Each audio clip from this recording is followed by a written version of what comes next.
क्या आपको भी पेट के ऊपरी भाग में, सेंटर में या राइट साइड में दर्द रहता है और उस दर्द के साथ अक्सर ये दर्द खाना खाने के बाद शुरू होता है, खासकर अगर आपने कोई हैवी मील या कुछ बड़ा ऑयली खाना खाया है और उसके साथ साथ जी मचलाना, उल्टी का मन करना, अगर इस तरह के सिम्टम है तो ये गॉल ब्लैडर स्टोन के सिम्टम हो सकते हैं।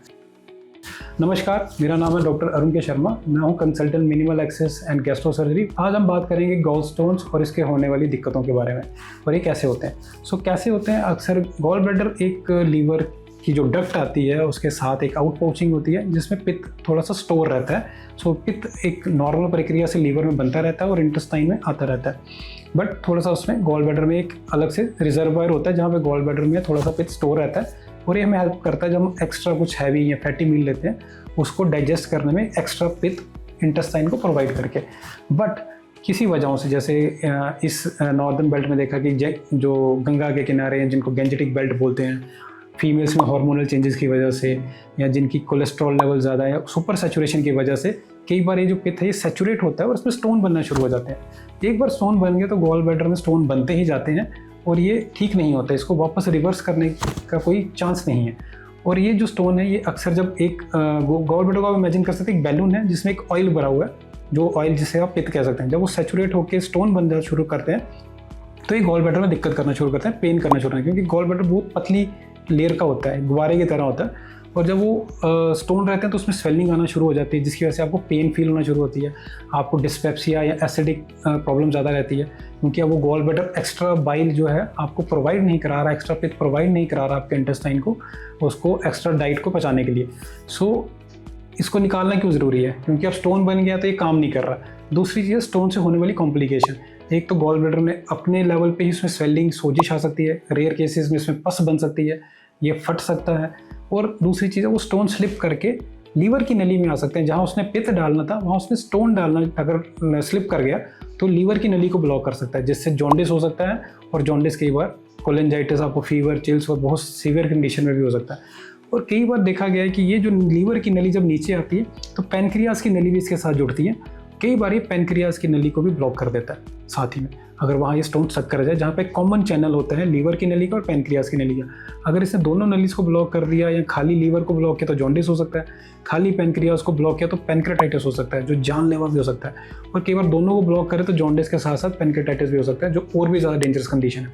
तो एक छोटा सा स्टोन या छोटी सी स्लज, तो अक्सर लोग कहते हैं गॉल ब्लैडर स्टोन इतना बड़ा हो गया, 20 mm का, 25 mm का, सर्जरी करवा लेंगे। नहीं, छोटा स्टोन ज़्यादा डेंजरस है। अगर आपके गॉल ब्लैडर में रेत या स्लज भी है वो ज़्यादा डेंजरस है, वो ज़्यादा लाइफ थ्रेटनिंग है, क्योंकि वो जल्दी स्लिप होकर आपकी लीवर की और पैनक्रियाज की डक्ट को ब्लॉक कर सकती है। तो ये बड़ी इंपॉर्टेंट और समझने वाली बात है। एक बड़ा स्टोन सिर्फ गॉल ब्लैडर में ही बैठे बैठे उसको मतलब रप्चर कर सकता है, उसको इन्फ्लेम कर सकता है, बट छोटे स्टोन लीवर, उससे वाइटल ऑर्गन्स, गॉल ब्लैडर से ज़्यादा वाइटल ऑर्गन है लीवर और पैनक्रियाज को डैमेज कर सकता है। उस सिचुएशन में ज़रूरी है कि अगर आपको इसके सिम्टम्स आ रहे हैं, आप अल्ट्रासाउंड में डिटेक्ट हो गया तो इस पर मत बैठे रहिए, अपने सर्जन से मिलिए, इसके बारे में डिस्कस कीजिए और इसको अगर हो सके तो निकलवा दीजिए। क्योंकि गॉल ब्लैडर का भी अगर स्टोन बन गया तो अभी शरीर में कोई काम का नहीं रहा, अब आपके शरीर को ये कोई और सेवा नहीं दे रहा, अब ये सिर्फ और सिर्फ कॉम्प्लिकेशन कर सकता है। मैं ऐसे टिकिंग टाइम बम बोलता हूँ, क्योंकि ये पतला होता है, इसकी वॉल बहुत पतली होती है, ये फट सकता है, इसके स्टोन स्लिप कर सकते हैं and it can be A ticking time bomb, जो फटेगा तो जानलेवा हो सकता है या इसके स्टोन स्लिप करने में भी जान ले सकते हैं।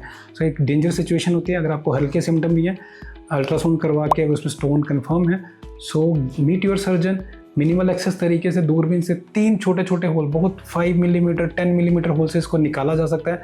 बहुत ही सिंपल सा प्रोसीजर है, सेफ प्रोसीजर है। सर्जरी पूरे बेहोशी के साथ की जाती है, गैस भरी जाती है पेट में, दूरबीन से अंदर जाया जाता है। बहुत अच्छे हाई डेफिनेशन टेक्निक्स और कैमराज आ गए हैं जिससे इसको अच्छे से पहचान के निकाल के और आप अगले दिन घर जा सकते हैं। अगर कई बार तो डे केयर में भी पेशेंट अगर सुबह अर्ली मॉर्निंग सर्जरी, शाम को घर जा सकते हैं। So it's a very very safe and effective procedure. निकालने ही सेफ्टी है, इसको अंदर रखें, आप रिस्क मत लीजिए। और अगर आपको सिम्टम है तो बिल्कुल भी रिस्क मत लीजिए। और जितना जल्दी हो सकता है, अगर आपको इस तरह के स्टोन्स हैं, अगर वो साइलेंट भी पड़े हैं तो आपने डॉक्टर से मिलिए। आपके डॉक्टर आपके सिम्टम्स पे डिसाइड करेंगे कौन सा स्टोन साइलेंट है, कौन सा नहीं। अक्सर आपको लगता है आपके स्टोन साइलेंट है, बट आपको कहीं ना कहीं हल्की दिक्कत हो रही होती है, आप उसको इग्नोर कर देते हैं। और हमारे पास पेशेंट आते हैं, हमारे साइलेंट स्टोन थे और अब हम कॉम्प्लिकेशन के साथ हैं, उस समय हमारे लिए भी उसे मैनेज करना मुश्किल हो जाता है। अगर आपका गॉल ब्लैडर फट गया है या उसमें गैंग्रीन हो गया है या उसके स्टोन स्लिप करके पेनक्रेटाइटिस हो गया, so it becomes a very very cumbersome and dangerous process for both the treating team as well as the patient. So इस तरह के खतरे ना लीजिए। इस तरह के गॉल ब्लैडर अगर स्टोन सिम्टोमेटिक है तो उसको निकलवाना ही बेस्ट तरीका है, और ये बहुत ही सेफ, सरल और साधारण सा ऑपरेशन है, माइनर सर्जरी कैटेगराइज है, और इसको निकाल के इससे मुक्ति करके उस टिकिंग टाइम बॉम्ब को अपने शरीर से बाहर निकाल दीजिए। आज के लिए गॉल ब्लैडर स्टोन के रिलेटेड इतनी इन्फॉर्मेशन है। नमस्कार।